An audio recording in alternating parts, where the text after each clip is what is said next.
Hi.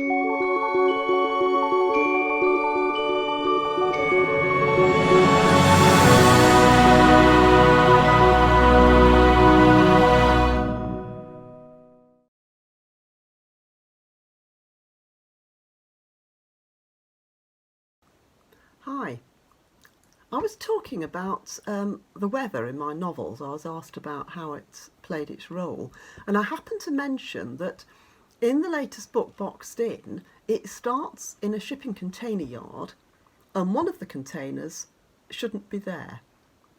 And somebody's asked the question as to how can that happen? How can that be credible? Can shipping containers get lost, reappear? And that it's a good question. I mean, these are big things. They're routinely 40 feet long these days. So let's have a look. This is actually an area that I researched in some detail when writing the book. So let's have a look. How they get lost, how they reappear. So in terms of getting lost, well, mostly they don't. The vast majority of shipping containers reach their destinations just fine, but a small percentage don't arrive. And of course, what we're talking about is a small percentage of a large number. So basically, we're talking about containers falling off ships. Things are safer these days. There are more rules and regs about weight distribution, about record keeping of, what weights are in containers, how things are loaded. But containers still fall from ships, even though not as many as they used to. The worst one, I believe, is the loss of the Mole Comfort in 2013. This ship basically broke in half in the Indian Ocean. I'm not entirely clear why. One half sunk. They got a tow on the other half of it, but then it caught fire and it went down too. And from that, they estimated that that ship lost 4,293 containers. Now, there have been various surveys done over the years, and what they point to is round about 500 or so containers lost every year, not counting catastrophic events like the Mole Comfort. Because if you add in things like the sinkings and the groundings and any event that loses a whole stack of containers at once, that average annual number goes up over 1,000. It's possibly as high as 1,500 or maybe more. Even so, that's better than it was. So what happens to these containers? Mostly they sink and they're sitting on the deep ocean floor. Some get washed up, but of course, in order to get washed up, they have to float. And actually, they're called UFOs, unidentified floating objects.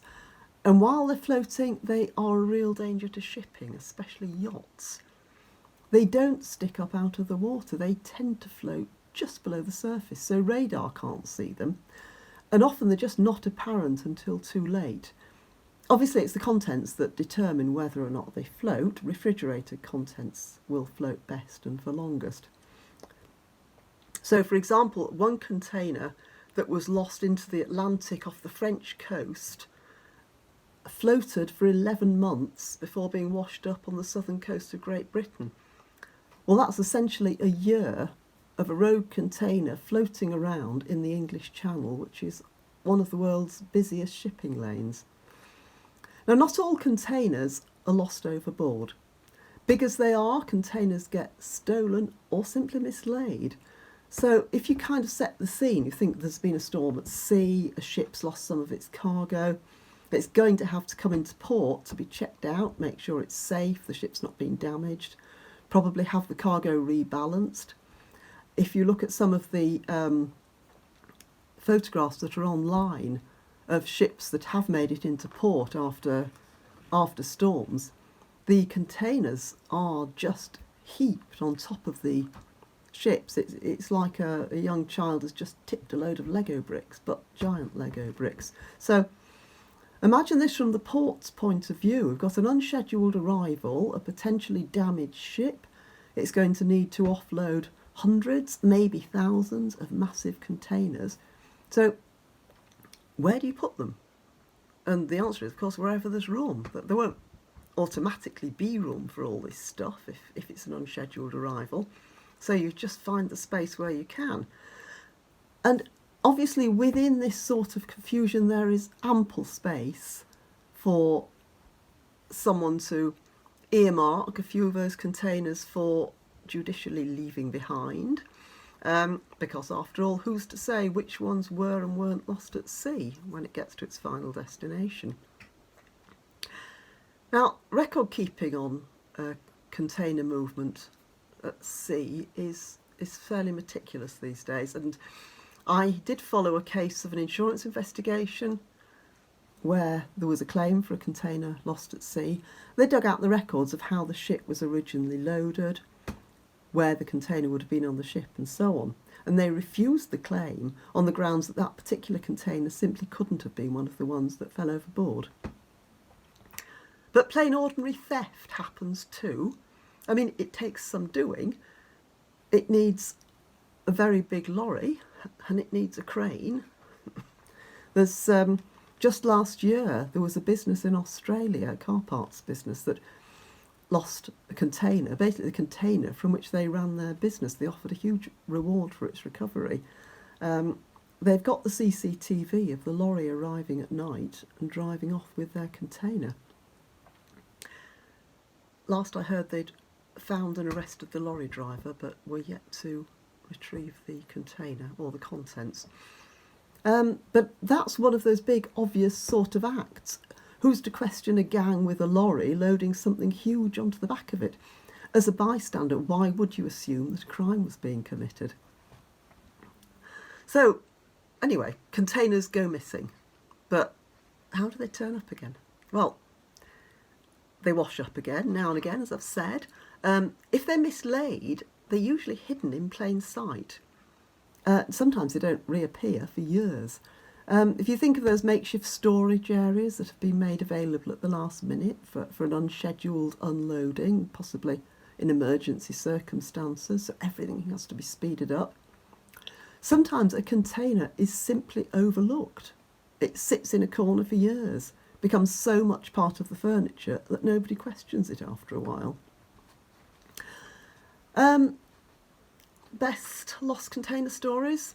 There's a ship called the YM Efficiency. It lost 80 of its containers in a storm in 2018.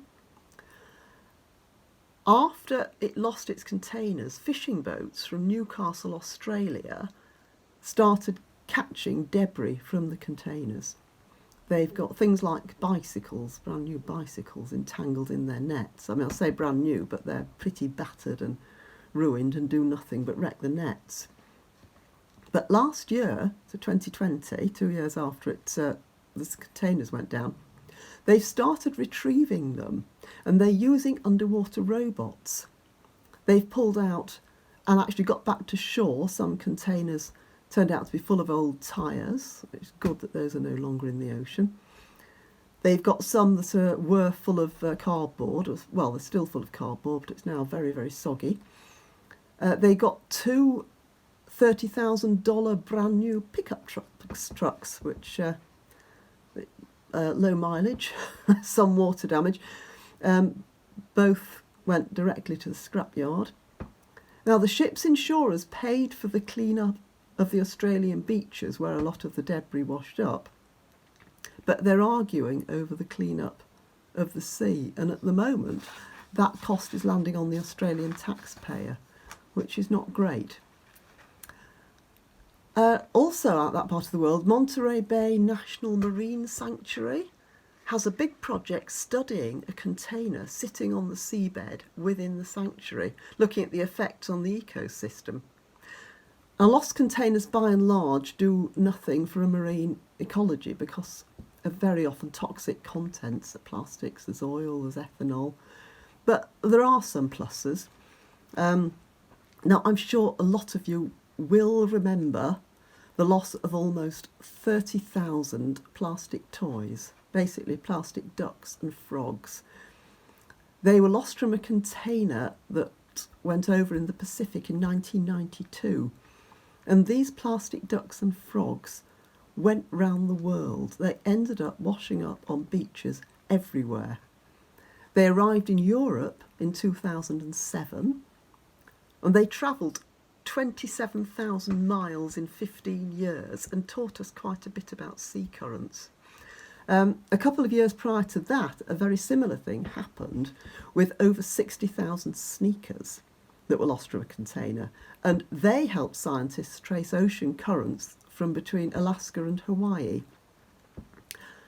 Now, in the book, Boxed In, I have 2 instances of a container going missing and then turning up again. Now, one comes from a true story of a moment's carelessness. The other one is deliberate sleight of hand. But no spoilers. Please read the book. And thanks for the question.